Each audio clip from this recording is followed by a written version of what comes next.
पिछले टॉपिक्स में हम लोगों ने माइटोसिस को बहुत डिटेल में डिस्कस किया। अब हम बात करते हैं मियोसिस की। अगर मैं आपसे कहूँ कि आपकी जिस रिप्रोडक्शन है वो भी माइटोसिस हो तो क्या होगा? यही होगा कि हम लोग अपने पेरेंट्स के आइडेंटिकल कॉपी हों और इस दुनिया में तमाम इंसान एक दूसरे के आइडेंटिकल कॉपी यानी कि रोबोट्स बन जाएं। तो फिर इस चीज़ का हल हमारे पास मियोसिस में। मियोसिस वो स्पेशल टाइप की सेल डिवीजन होती है जिसमें आपके नंबर ऑफ क्रोमोसोम्स रिड्यूस हो जाते हैं इनटू हाफ। यानी अगर पेरेंट सेल में 46 क्रोमोसोम हैं तो डॉटर न्यूक्लियाई के अंदर 23 क्रोमोसोम रह जाएंगे। सो दैट्स वाई हम लोग मियोसिस को उस टाइम यूज़ करते हैं जब हम लोगों ने गैमीट्स की फॉर्मेशन करनी हो। और दूसरी चीज़ आपको याद रखनी है कि मियोसिस के आखिर में हमारे पास 4 हैप्लॉइड सेल्स बनते हैं। माइटोसिस में कितने बने थे? 2 सेल्स बने थे और वो दोनों जो थे वो डिप्लॉइड थे क्योंकि वो आइडेंटिकल थे। लेकिन इस केस में क्योंकि हमारे पास पेरेंट डिप्लॉइड सेल है और जब वो डिवाइड करता है तो हमारे पास जो डॉटर न्यूक्लियाई बनते हैं वो 23 यानी हैप्लॉइड होते हैं।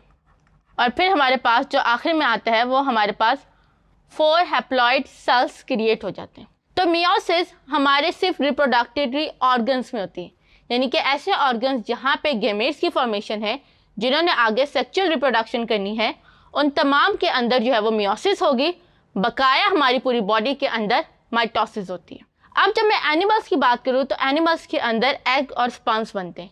स्पर्म मेल प्रोड्यूस करते हैं और एग फीमेल प्रोड्यूस करती हैं।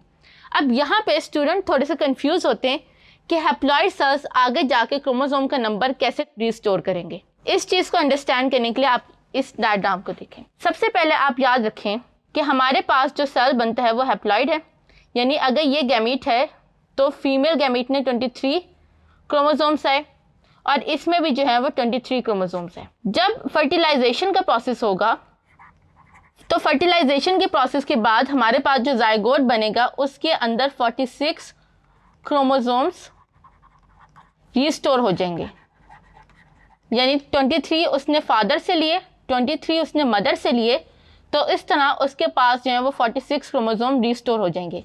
और इसी रीज़न की वजह से हर बंदे के पास, हर ह्यूमन बीइंग के पास 46 नंबर ऑफ क्रोमोसोम होते हैं। इमेजिन करें कि अगर हम लोगों को अपने पेरेंट्स से भी 46 क्रोमोसोम मिलते तो फिर जो है वो किस तरह से फर्टिलाइजेशन होती। यानी अगर हमें मदर से भी 46 क्रोमोसोम मिलते और फादर से भी 46 क्रोमोसोम मिलते तो हमारे पास इस टाइम 92 क्रोमोसोम्स होते।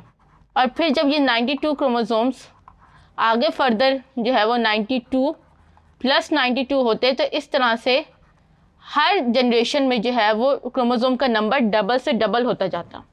तो इस टाइम तक जो है वो जनरेशन जो होती है उसके पास several multiple copies of chromosome होती। और several multiple copies of chromosome का मतलब क्या है? डिफरेंट टाइप्स के कैरेक्टर जो कि ह्यूमंस को थोड़ा सा एबनॉर्मल कर देते हैं।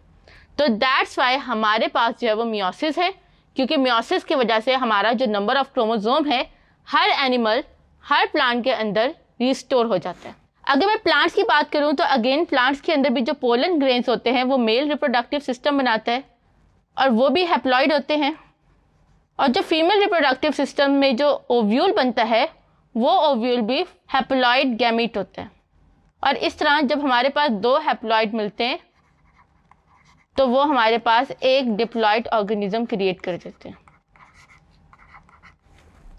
अब मियोसिस क्योंकि इसमें क्रोमोसोम नंबर हाफ हो रहा है, so that's why it is more complicated than the mitosis. Mitosis में तो फोटोकॉपी थी, मियोसिस में अब जो है वो चीज़ें थोड़ी सी डिफरेंट होंगी, थोड़ी सी कॉम्प्लेक्स होंगी।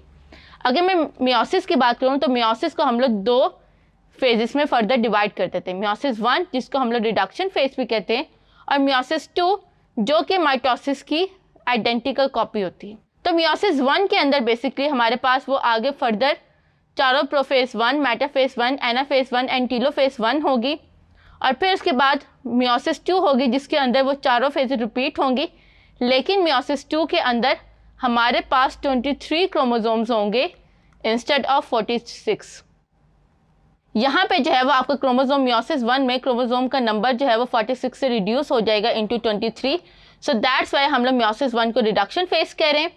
और आपने ये चीज़ भी याद रखनी है कि जो मियोसिस 1 होती है उसके अंदर आपका G2 फेज नहीं होता, G2 फेज इज़ एब्सेंट। जबकि मियोसिस 2 के अंदर आपका एस फेज जो होता है वो एब्सेंट होता है।